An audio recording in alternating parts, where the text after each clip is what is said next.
Hello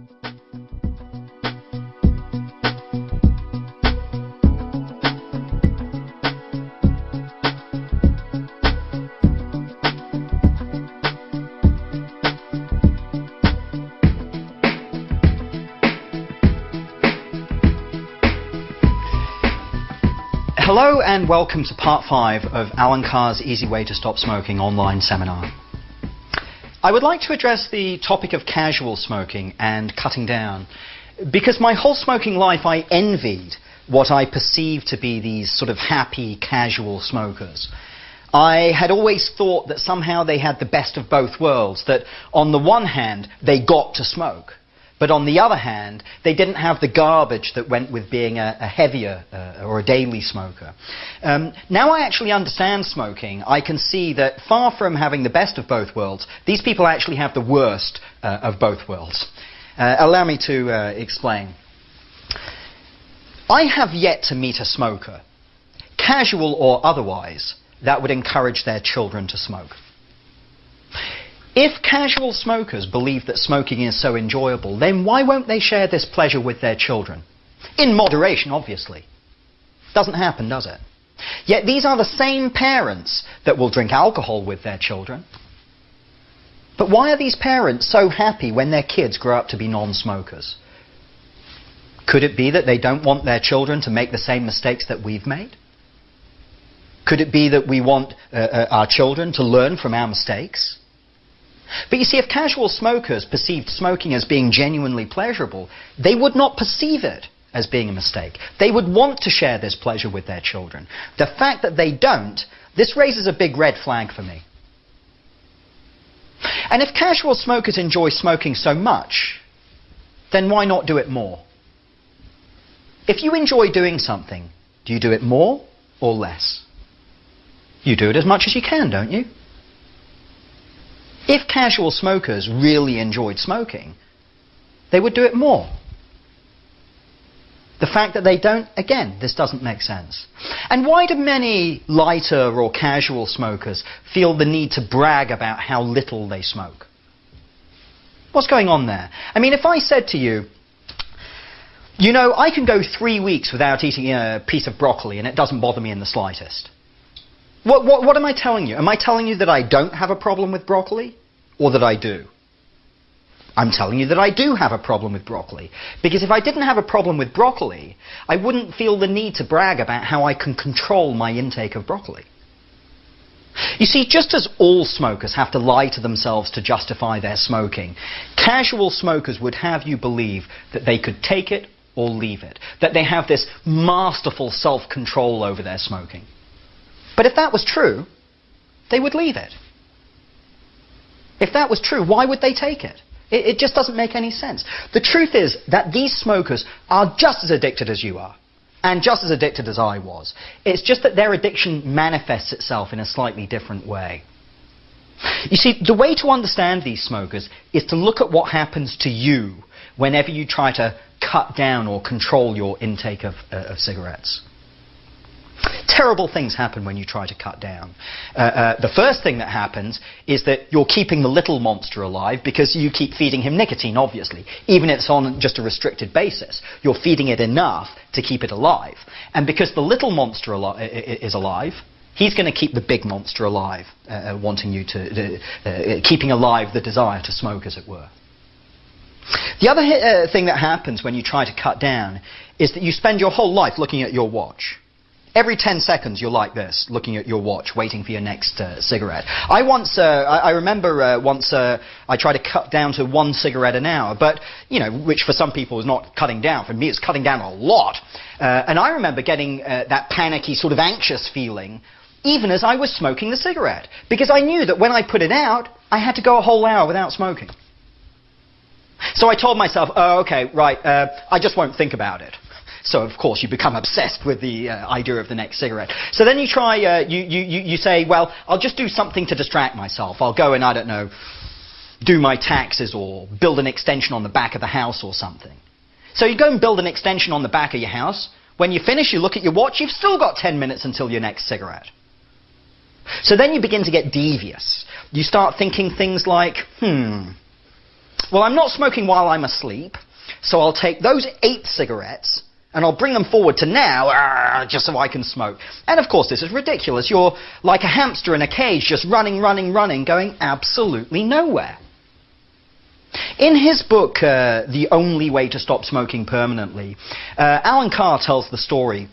Actually, he calls this woman the 40-to-1 woman. And it was a woman who smoked 2 packs a day. She figured that there was no way she would be able to stop abruptly, so she concocted a plan whereby she would cut 1 cigarette a day out of her regime. So 39, 38, 37, 36. By day 40, I'm a non-smoker, or at least this was the theory.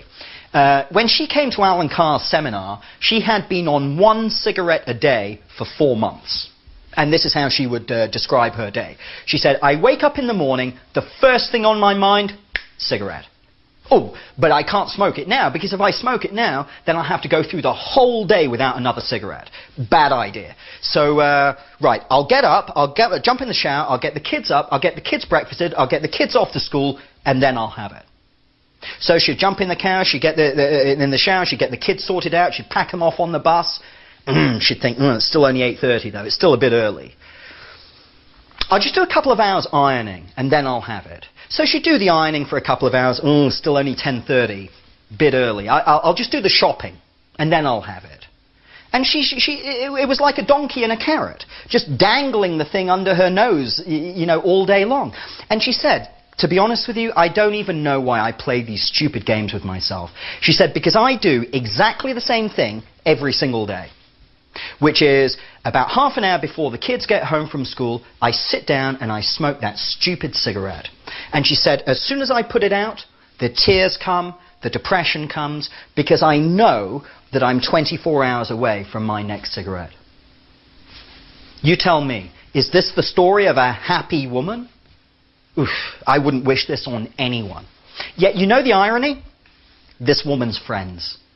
Oh, I wish I could be like you. I wish I could just smoke 1 a day. You see, we make the mistake of equating, as many smokers do actually, of equating smoking less with being happier.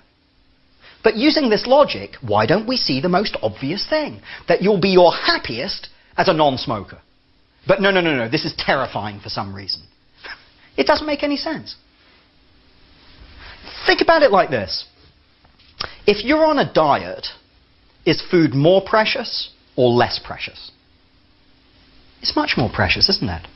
Well, cutting down smoking is exactly the same. You're dieting, but with respect to cigarettes. And what this does is it makes really every cigarette seem special. You see, if you're a very heavy smoker like I was, quite frankly, you don't even have any illusion that you enjoy smoking. You're just pounding these things down because you can't stop. And you're very aware of this. But for someone who's smoking 2, 3, 4 cigarettes a day, they end up building their whole life around those few cigarettes. And as we've been saying all along, because this is primarily a psychological addiction, I think that makes that person just as addicted as a chain smoker. Do you remember in part 2, when we were talking about how the vast majority of these so-called special cigarettes come after a period of abstinence? Well, when you're cutting down, you're effectively enforcing these periods of abstinence upon yourself. And as I said, what that does is it makes every single cigarette seem special. In any case, cutting down just doesn't work. I mean, you may be able to cut down or control your smoking for a couple of hours or a couple of days or a couple of weeks, but you will always end up back on your level. Because, you see, smoking's not a habit. You can't rip up a 20-a-day habit and build a nice new shiny 2 or 3-a-day habit, because it's not habit, it's drug addiction.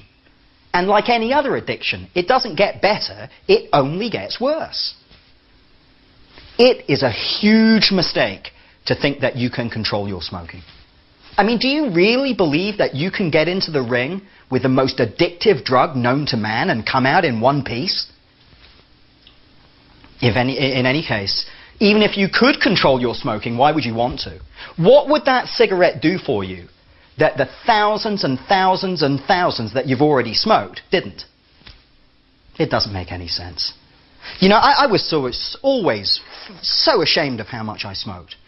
I had all of these friends that could keep it to a couple a day or even go a couple of days without smoking. And there I was smoking 40, 50, 60 cigarettes a day. Why couldn't I control my smoking like everybody else seemed to be able to do? And then I met Alan Carr for the first time, and he provided me with a totally different perspective.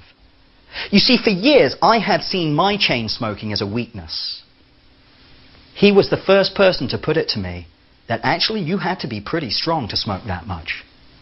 He's absolutely right. You see, heavy smokers tend to be physically strong, robust types, because the truth is, you've got to be strong to withstand the punishment. The truth is that many of these so-called casual smokers, they don't smoke more because they physically just can't hack it. I mean, of course, they're not telling you that. They want you to think that they can control their smoking. But the reality is that many of these smokers couldn't smoke more if they wanted to, because it makes them feel so sick. Another type of lighter smoker is the one that believes that by smoking less, they're managing the risks that are associated with smoking. Unfortunately, there is very, very little evidence to support this belief. If you smoke 1 cigarette a day, the risk factor for lung cancer, heart disease, emphysema, so on and so forth, pretty much the same as if you smoked a pack a day. Another type of lighter smoker is the one that's trying to really reduce the amount they spend on smoking. I mean, life is expensive these days, really expensive. I mean, think about it. Gas prices, insurance premium hikes, you know, everything's going up in price these days, including the cost of cigarettes, which are set to rise dramatically over the next few years. I mean, did you know in some parts of Canada, cigarettes have already broken through the $10 a pack mark? You know, so many smokers try to reduce or control the amount they smoke to reduce the amount they're spending. And this is all very well-meaning, but it never really lasts. I mean, I remember telling myself that when it got to $2 a pack, I'm out. You know, too rich for my blood. When I quit smoking, it was nearly $8 a pack. You learn to live with the price. Another type of lighter smoker, I think, is the one in denial. They think that so long as they don't buy cigarettes, they're not actually smokers. These are the people that will just smoke your cigarettes. Yeah? These are the people that don't have many friends left, I don't think.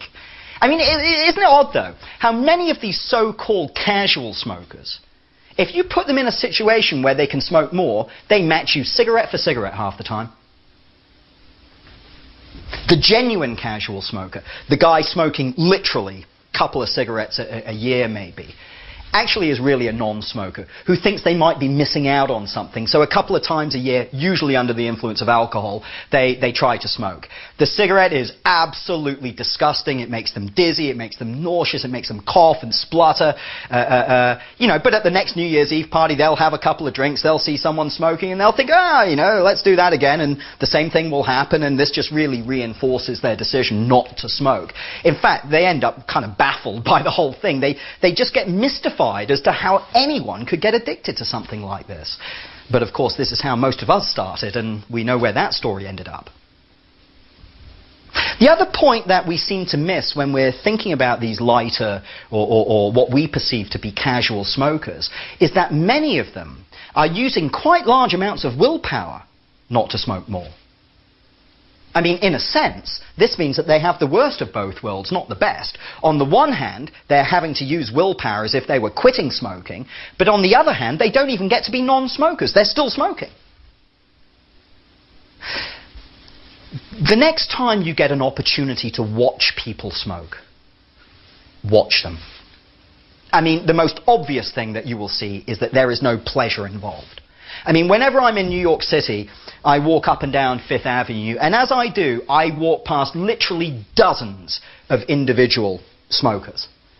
I mean, it's not like there's a big group of smokers and there's a real party atmosphere going on, everyone's having a great time. Mostly, smokers are just by themselves as individuals, gazing kind of glumly into the middle distance, doing their drug. They look bored and, in a New York winter, bitterly cold.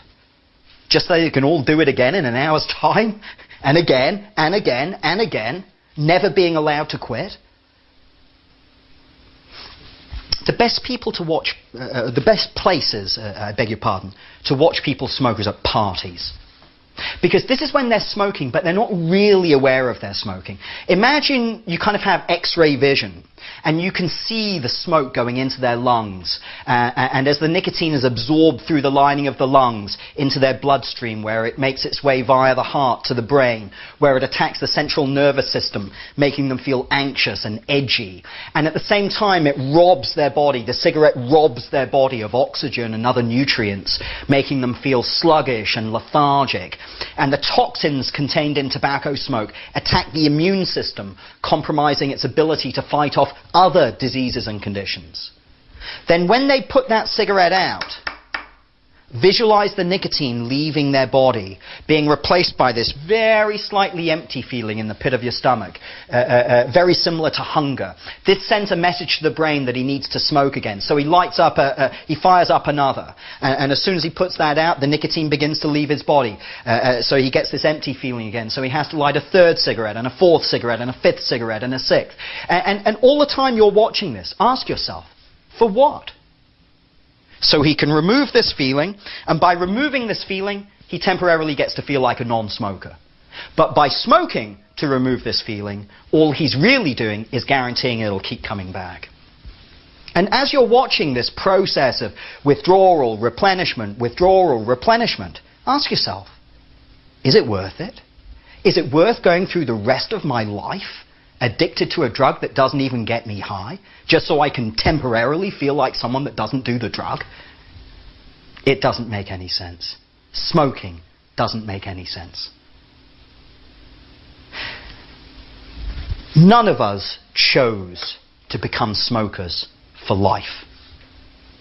And had we known that our first cigarettes as youngsters would put us in this situation all these years later, we never would have smoked them. You may have chosen to light that first experimental cigarette, but you certainly did not decide to be a smoker for the rest of your life. Paying through the nose for the privilege of being controlled and destroyed by a drug that doesn't even get you high. I mean, do you really think that other smokers feel so very differently to you? When you see people smoke, you have to get it crystal clear in your mind. They aren't smoking because they want to. They're smoking because they have to. They're not smoking because they want to relax or because they want to relieve some stress. They're smoking because they don't know how to stop. They're smoking because they're a drug addict. The reality is that if they knew how to stop smoking, they would do it in a heartbeat. Do you envy drug addicts? I mean, of course not. We live in a compassionate society where we see these guys and we wonder what has happened in their lives that has pulled them down this path. We don't feel envious. We feel terrible for these guys. Well, I'll tell you something. It's not crack that's killing 500,000 North Americans across the continent every year. It's your drug. It's not crystal meth that's killing 4 million people across the world every year. It's your drug. You know, when I was a smoker, like every other smoker, I think, deep down I always knew I would be so much better off as a non-smoker. But you see, I always sensed that I'd have to go through the rest of my life feeling deprived. And to be honest with you, I'm afraid I just don't do deprivation very well at all. And then it hit me. It's not non-smokers who are deprived. It's smokers who are deprived. Think about it. Smokers are deprived of their time, their energy, their money, their relationships, their self-respect, their self-esteem, and their freedom. Smokers are deprived of all of these things, not non-smokers. Non-smokers have these things. As soon as I understood this very simple point, I realized that I could be a non-smoker and not feel deprived. And as soon as I knew that, I knew I could be a happy non-smoker. And as soon as I knew that, I grabbed it with both hands. And I have never, ever, ever let it go. And I strongly recommend that you do exactly the same. Because like any other addiction, this doesn't get better. It just keeps getting worse and worse and worse. And just when you don't think it can get any worse, it gets worse. You find yourself sitting in some doctor's office somewhere.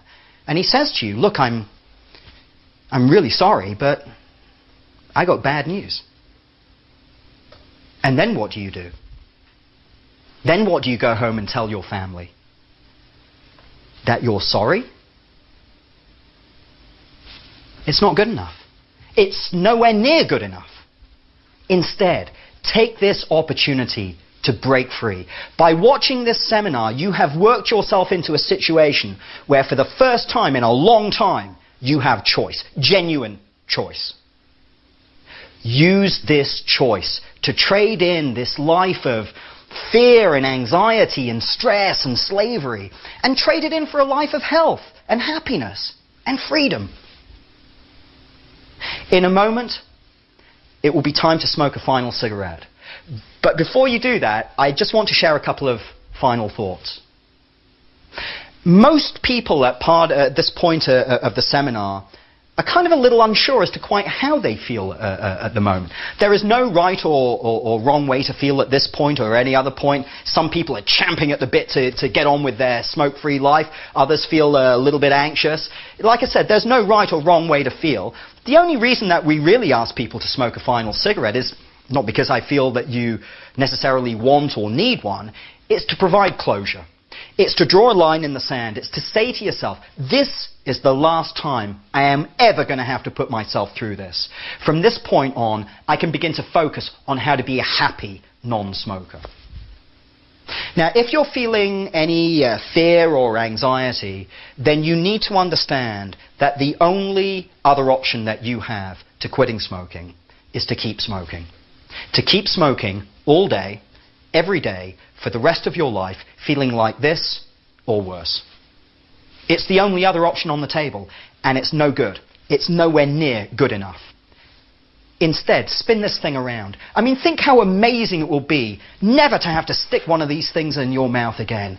Imagine the freedom to go wherever you want to go, do whatever you want to do, see whoever you want to see, without constantly having to factor in your need to smoke. These are amazing gifts that you're earning for yourselves here today. The gift of a fuller, happier life, and the gift of true freedom.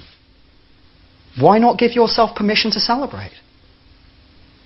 So when you go out to smoke that final cigarette, you need to make a solemn vow, a commitment to yourself. This is the last time you will ever have to do this drug. Now, up until now, I have given you a total of 9 instructions, the 9th of which was to write down what it felt like to be a slave to nicotine. And as soon as you should write that list as soon as you complete this seminar. Now, you can forget the other instructions. They were really just for use as we were going through the session. Now, I said earlier that there are really only 3 essentials to finding it easy to quit smoking. And when I say easy, I mean ridiculously easy. The first is to realize that there's nothing to give up. The whole thing was a scam. If there were any genuine benefits to smoking, they'd be plastered all over the pack, or you could give these guys a call and they'd describe them to you. There is literally nothing to give up, apart from some illusions that you were sold, mostly as a very young child. And illusions which really appeared to be confirmed when your brain got tricked into seeing the alleviation of withdrawal symptoms as genuine pleasure. Now, the second essential to finding it easy is to realize that while physical withdrawal from nicotine does exist, it's like this. It is absolutely minuscule. The truth is, when you're a smoker, you slept through physical withdrawal from nicotine every single night when you went to sleep. And it was so mild that it didn't even wake you up. So if physical withdrawal from nicotine didn't bother you as a smoker, why on earth would it bother you as a non-smoker? In any case, you are 100% nicotine-free after 3 days. In fact, after just an hour of not smoking, your body's already 75% nicotine-free. This is over. And that's the third essential to finding it easy to quit, is to realize the second you put out that final cigarette, you're a non-smoker. This is finished. The only challenge that you have left is to be happy about that decision. And that's what part 6 of this session is for. Now, I would like you to start smoking your final cigarette.